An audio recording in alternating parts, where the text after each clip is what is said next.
너무 네, 억울했어요. 그냥 이렇게 내면 가산세 내야 돼요. 신고불성시 가산세, 납부불성시 가산세. 네, 반갑습니다. 빈 에스테틱 강남 본점의 이현숙입니다. 자, 오늘은 조인 세무회계의 배정재 세무사님을 모셨습니다.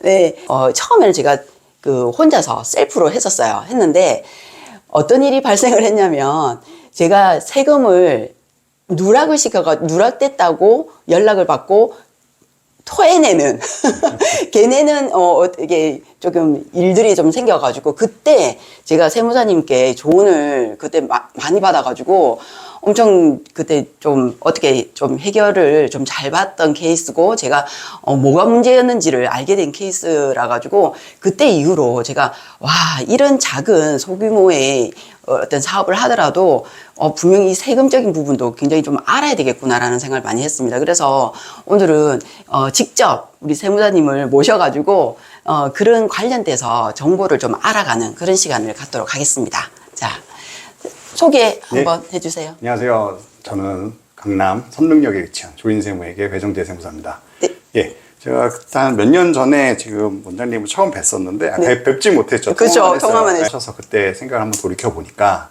그 당시가 그때쯤이 약간 국세청 시스템이 약간 변한 게였어요. 그러니까 사실은 그 전에도 이런 그때 매출 누락했던 거는 뭐 제로페이, 서울은 제로페이고 부산은 뭐 여러 가지 페이가 있고 오픈마켓 매출 이런 것들에 대해서는 국세청에서 이렇게 정보를 보여주지 않았었던 때였어요. 그때는.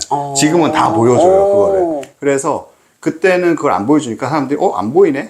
그러니까 다 까먹죠. 사실은 내가 매출 얼마 있는지. 그래서 다 잊어먹고 이제 딱 신고를 하려고 보면 그냥 신용카드 매출만 보고 딱 신고를 하게 되죠. 네, 저는 몰랐어요. 네, 그냥 신용카드 매출이 이거구나. 네. 내가 사실 저도 세무사 일하는데 저도 제가 얼마 버는지 모릅니다. 네. 그만큼 이게 자기가 얼마 버는지 잘 다 모든 사람이 몰라요. 근데 갑자기 부가세 신고하려고 그러니까 그냥 신용카드만 신고하신 거죠. 그렇죠. 근데 국세청에서는 이제 모든 걸 다 파악하고 있어요. 그걸 그때는 보여주지 않았을 뿐이지. 그렇기 때문에 국세청에서 보여주지 않았는데 국세청은 이만큼을 알고 있는데 네. 원장님이 요만큼만 알고 있고 네, 그러니까 네. 요만큼만 신고를 했는데 야, 이 차이 뭐야? 하고 나온 거죠. 이런 거는 못 막아요. 너무 억울했어요. 그냥 이렇게 내면 가산세 내야 돼요. 신고불성시 가산세, 납부불성시 가산세. 납부불성시는 이자인데 이자는 이건 한 8에서 9% 정도 돼요. 우와. 근데 지금 뭐 금리가 올랐음에도 불구하고 이건 엄청나게 큰 이자죠. 예. 일자 계산이 됩니다. 이거는. 그래서 이 두 가지 불이익이 있었기 때문에 제때 신고하는 게 무조건 좋죠. 네. 제가 그래서 정말 그때 생각하면 너무 다급해서 세무사님께 연락을 부랴부랴 했고 그게 내가 뭘 잘못했구나 아니면 내가 몰랐구나라는 생각이 좀 들어가지고 우리 원장님들도 그런 부분에 대해서는 조금 알고 계셔야 되겠다라는 생각이 좀 들었습니다. 우선 지금 이번 달이 종합소득세 그쵸. 신고하는 달이죠. 이렇게 부가세가 있고 종합소득세가 있고 이 두 가지에 대해서 명확하게 모르시는 분도 계시고 그쵸. 저 같은 경우에도 오픈을 하면서 왜 세금이 또 내야 되지? 네. 라는 생각을 했었는데 그게 대해서 관련 좀 설명해 주세요. 쉽게 설명해 드릴게요. 내가 네. 연필을 사왔어요. 네. 200원에 사왔어요. 제가 200원에 사와서 원장님한테 이거를 제가 가게도 만들고 뭐 해가지고 300원에 팔아요. 네. 그럼 제가 이 제품을 200원에 사와서 300원에 팔았잖아요. 네. 그럼 100원의 부가가치를 제가 창출한 거죠. 예, 이익이 생긴 거죠. 그렇죠. 100원에 대해서 부가가치가 내가 창출한 부가가치가 이 가치가 100원이 증가한 거잖아요. 이 펜. 그거에 대한 10%를 내라. 이게 부가가치세예요. 네네네. 물론 종소세도 이거 근데 여기에다가 내가 이걸 팔 때 저희 직원이 가서 원장님한테 팔았어요. 네. 그 친구가 50원짜리 직원이에요. 50원에 일을 하는 직원이에요. 그러면은 제가 원장님한테 이거를 팔 때 창출된 부가가치는 100원이기 때문에 10원에 대한 부가세를 냈겠죠? 근데 제가 이걸 팔았어요. 근데 제가 100원의 이익을 받죠? 근데 인건비 50원이 들었잖아요. 50원이 내 이익이잖아요. 그럼 종소세는 이 50원에 대해서 내는 게 종합소득세예요. 네, 그렇게 생각하시면 돼요. 네. 네네. 그리고 그 종합소득세는 내 모든 비용, 부가가치세는 내 모든 비용이 아닌 내가 창출한 부가가치. 그 종합소득세는 내 이익. 이것만 생각하시면 돼요. 예. 간단하게 설명해 주셨습니다. 제가 참 궁금했던 게 딱 세금 신고를 하기 전에 어떨 때는 이게 신고하라고 뭐 이렇게 세금을 쫙쫙쫙쫙 내서 계산해서 나올 때가 있고요. 아예 빈 종이만 나오는 경우도 있고. 네가 써라. 예. 저는 그래서 이거 왜 나왔지? 다음에 또 나오겠다고 그냥 생각 없이 또 있는데 또 안 나오고 뭐 이럴 때가 있더라고요. 그럴 때는 뭐 다른 건가요? 그치, 이거는 이제 국세청에서 어느 정도의 이제 배려를 해주는 거예요.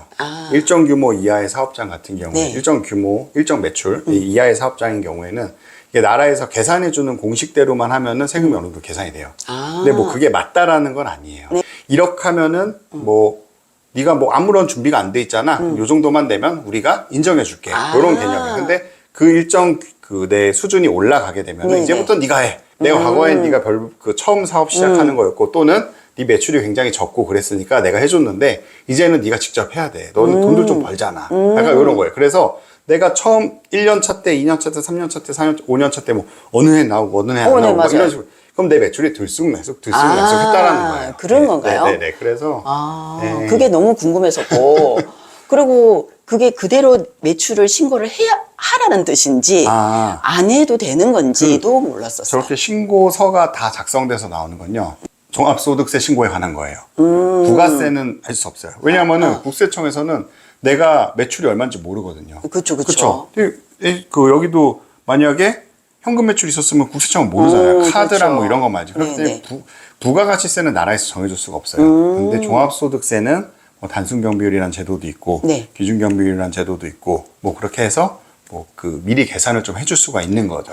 그렇군요. 그래서 그럼 만약에 그렇다면 그 숫자가 맞냐, 네. 틀리냐, 요거에 대한 또 의문이 될 수 있어요. 그렇죠. 네. 맞을 수도 있고 틀릴 수도 있어요. 제가 많이 경험해 보면은. 그러니까 국세청에서 잘못했다라는 게 아니고요. 국세청에서 모든 정보를 알 수는 없잖아요. 그렇죠. 그렇기 때문에 내가 줄일 수 있는 부분이 있는데 못 줄이는 경우가 대부분이에요. 그러니까 국세청이 그 계산해 준 그 금액이 일반적으로는 내가 내야 되는 세금의 맥스치라고 보시면 되죠. 네. 그래서 줄일 수도 있고. 네. 네, 그리고 이거는 이제 제가 아까 슬쩍 지나가면서 말씀드렸는데 경비율이에요.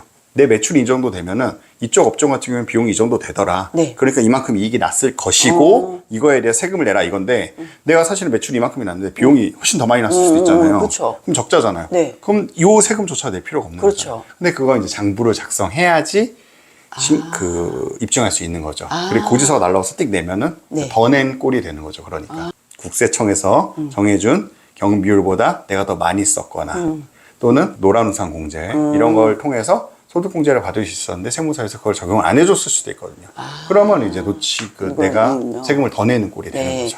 그래서 날라오는 그 어떤 서류가 정확한 건 아니다. 네, 100%는 그렇죠. 아니다. 100%는 아니죠. 네.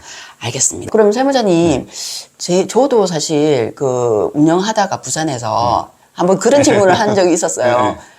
도대체 매출이 맞아요. 어느 정도, 매출이 어느 정도 제가 이 시점이면 이렇게 맡겨야 되나요? 전문가, 세무의 전문가한테 맡겨야 되나요? 제가 혼자서 할 수 있어요? 라는 질문을 드렸었거든요. 이게 조금 생각을 쫙 말씀해 주시면 우리 원장님들께서 좀 이해가 그렇죠. 빠르실 것 같아요. 이게 사실은 이제 저희 같은 전문가한테 맡기는 기준을 물어보시는 분들이 되게 많아요. 맞죠? 근데 이거 말씀드리기가 되게 약간 애매해요. 그래서 저도 고민을 되게 많이 했어요. 왜냐면은 결국은 뭐 제 물건 사세요 이런 느낌이잖아요. 그렇죠. 그러니까 그렇죠. 이걸 말씀드리기가 되게 애매한데 일단 저는 기준을 좀 내렸어요. 네, 그 첫 번째 인건비가 많은 사업장 그리고 첫 번째 투자가 많이 들어간 사업장은 이제 대리인한테 전문가한테 맡기는 게 좋고요. 네. 매출 기준으로 보면 저는 한 8천 정도로 보고 있어요. 8천 매출. 정도? 연 매출 8천. 근데 그 네. 업종에마다 좀 업종에 따라 좀 다르긴 네, 한데 그렇겠죠. 일반적으로 서비스 업종 같은 경우 8천으로 보고 있고요. 그리고 또 하나가 내 이제 종합소득세 신고 안내문 같은 게 이제 와요 5월에. 네네. 거기에 복식부기 의무자라고 써 있는 사람은 무조건 맡기는 게 맞아요. 이게 복식부기 의무자라고 하니까 무슨 말인지 잘 모르겠어요. 이게 예를 들어 재무제표, 네. 재무제표, 손익계산서. 또 머리가 복잡해지기. 이게 그 주식하시는 분들 아실 거예요. 뭐 공시가 된다, 뭐 재무제표가 나왔다, 뭐 이런 네, 게 네, 우리 맞아요. 공시까지 할 필요는 없지만 우리도 그런 재무제표가 나와야 돼요. 예. 뭐 손익계산서, 재무상태표 이런 게 나와야 돼요. 그런 거를 만들어야 되는 사업장이 있어요. 그 의무가 발생되는 시기가 있어요. 네네. 그 시기는 뭐 업종별로도 다르고 뭐 직전 연도 매출 뭐 이것도 되게 복잡하긴 한데 내 안내문에 복식부기 의무자로 표시됐으면 무조건 맡기는 거고요. 내 매출이 한 7, 8천 정도, 8천 정도 된다라고 네네. 하면 고민은 해보실 필요가 있어요. 그냥 가까운 데 가시거나 뭐 지인이 하시는 데 가시거나 뭐 저한테 하시거나 하셔가지고 이거 나 이 정도 매출이 되고 네네. 지금 내 인건비는 어느 정도 있고 뭐 이러이러한 상황인데 신고를 맡기는 게 좋겠니? 네네. 이렇게 하면은 이제 뭐 막 설명을 드리겠죠. 네. 이러이러한 것 때문에 좋고 저러한 것 때문에 안 좋다. 근데 뭐 선택은 대표님이 하시는 거다 했을 때 이제 대표님이 그거에 내가 필요하다고 느끼시면 하시는 게 좋고요. 그리고 이제 세무 비용에 대해서 그렇게 아깝다고 많이들 아까워하세요. 맞아요. 네.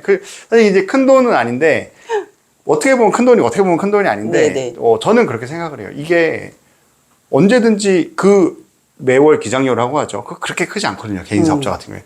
근데 그거를 주면서 내가 언제든지 물어볼 수 있잖아요. 맞아요. 궁금한 거 생겼을 네네. 때마다. 근데 그런 게 얼마나 좋아요. 그렇죠. 네. 네. 근데 그냥 나 혼자서 하면은 뭐 찾아보는 시간, 맞아요. 물어보는 괜히 아쉬운 소리 하면서 물어봐야 되죠. 네, 주변 사람한테. 맞아요. 이제 그런 게 굳이 그렇게까지 해야 되나? 그리고 정답도 아니에요. 그쵸. 그런 네. 경우가 되게 많았어요. 네. 저도 혼자 할 때 이게 항상 매년 하는 거지만 신고를 하는 건데도 또 찾아봐야 돼요. 네. 또 찾아보고 또 물어봐야 되고 그게 너무 힘들었어요. 매년 개정이 되거든요, 게다가. 아, 그렇구나. 매년, 저희도 매년 공부해요. 아, 그렇군요. 근데, 아무런 지식이 없는 상태에서 네, 맞아요. 뭐 유튜브나, 뭐 아니면 뭐 블로그나 이런 거 보면서 맞아요. 연구하는 게 사실은 맞아요. 쉽지 않죠. 실수할 가능성도 높고. 사실 제가 이제 세무사님 만나기 네. 전에 한참 엄청 오래됐습니다. 그냥 오래 전에 제가 다른 업체에 네. 맡겨본 적은 있어요.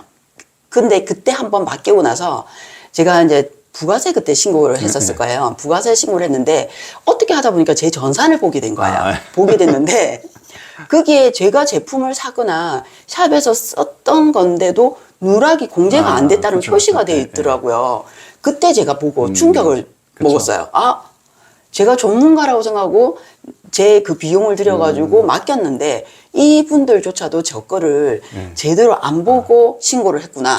그래서 그때 되게 실망을 했거든요. 그래서 제가 맡기지 않고 혼자서 막 허덕거리면서 했는데 그때 이후 지나고 보니까 제가 이 세분사님 진짜 좋은 분을 만나가지고 되게 처음에는 안 맡겼잖아요. 그래서 제가 물어보기만 했어요. 제가. 하시고. 네, 물어보기만 하고 계속 뜸을 들였던 게 또 그런 식으로 될까봐 고민을 했는데 사실은 세무사님 만나고 제가 너무 많이 도움을 받았고 이제는 진짜 신경을 안 쓸도 오히려 세무사님이 먼저 연락을 이제 직원분들이 계시니까 직원분들도 연락을 해서 이렇게 해주세요, 저렇게 해주세요 이렇게 챙겨주시니까 저는 너무 감사하고 차라리 그 비용이 옛날에 제가 생각했던 그 비용이 아깝다는 저도 생각을 했었거든요. 근데 사실 그게 우리 원장님들도 똑같이 생각을 하실 거예요. 근데 제가 경험을 해보니까 아 이거는 맡길만 하구나 라는 좀 생각이 좀 들었습니다. 네, 저 그 세무사님이 혹시라도 이 영상을 보시고 이게 또 전화를 하거나 아니면 좀 물어보시거나 이런 분들이 좀 계실 것 같아요. 그래서 혹시라도 뭐 질문도 하시겠지만 저처럼 또 의뢰를 좀 하셔서 좀 맡기시는 분 계시면 어떤 조금 작은 혜택이라도 그렇죠. 물론 혜택은 원장님보다 적지만 있습니다. 농담이고요. 네. 그리고 어쨌든 아까 말씀하셨던 것 중에 이제 그런 게 있어요. 업종의 이해도. 맞아요.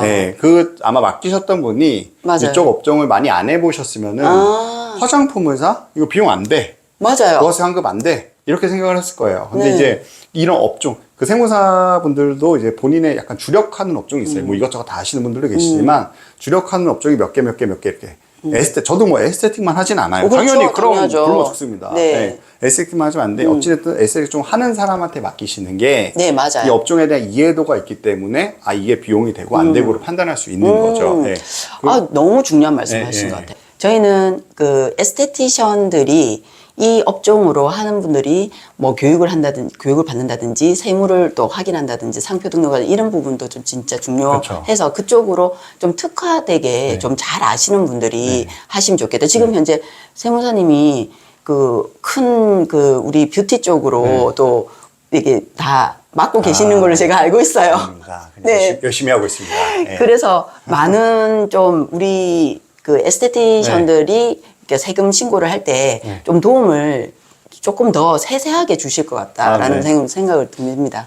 그렇게 하려고 노력하고 있습니다. 네. 원장님 소개라고 말씀 주시면은 언제든지 궁금한 거는 말씀드리고요. 조그마한 혜택도 준비하겠습니다.